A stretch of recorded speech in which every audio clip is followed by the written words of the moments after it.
안녕하세요. 김성학 변호사입니다. 저는 대한변호사협회 공식인증 제주형사전문변호사이자 제주지방법원 재판부별 국선변호사, 제주지방법원 논스톱 국선변호사를 역임하면서 수많은 교통사고 형사사건의 변론을 성공적으로 수행해왔으며 현재 다수의 교통사고 형사사건을 수임하여 변론하고 있습니다. 교통사고 형사사건 스페셜리스트로서 오늘은 교통사고 과실비율 산정 기준에 대해 자세히 설명드리도록 하겠습니다. 과실비율은 교통사고 발생에 대한 당사자들의 책임 정도를 수치화한 것으로 손해배상액 산정의 핵심 기준이 됩니다. 법원은 교통사고 발생 원인이 된 당사자들의 과실 정도를 종합적으로 고려하여 과실비율을 산정하게 됩니다. 과실비율 산정의 기본 원칙으로는 우선 다음과 같은 객관적인 요소들을 종합하여 산정됩니다. 사고 당시의 도로 상황, 기상 조건, 차량의 속도, 신호 준수 여부, 도로교통법상 의무 이행 여부 등을 살피게 됩니다. 이에 따라 다음과 같은 구체적인 상황을 종합적으로 고려하게 됩니다.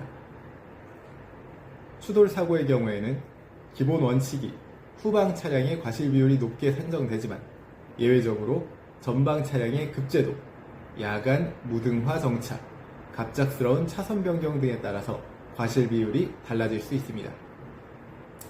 측면 충돌 사고의 경우에는 교차로에서의 사고가 발생했을 경우 신호 위반 여부, 우선 통행권 준수 여부, 교차로 진입 시점 등이 판단의 근거가 될 수 있습니다.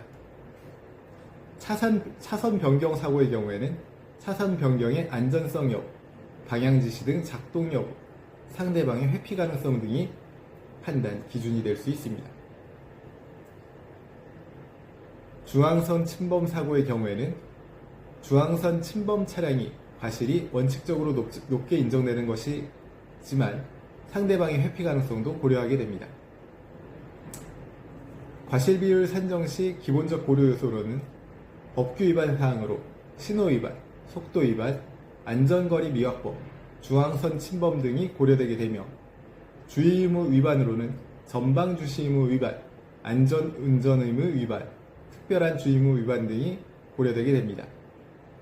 부수적 고려 요소로는 우선 도로 조건으로 도로의 폭, 노면 상태, 시야 확보 상태 등이 고려되게 되며 기상 조건으로는 날씨, 시야, 노면 상태 등이 고려 요소가 됩니다. 특수한 경우의 과실비율 산정과 관련해서 음주운전 사고의 경우에는 음주운전자의 과실비율은 일반적으로 높게 측정되게 되며 혈중 알코올 농도에 따라 과실비율이 가중될 수 있습니다.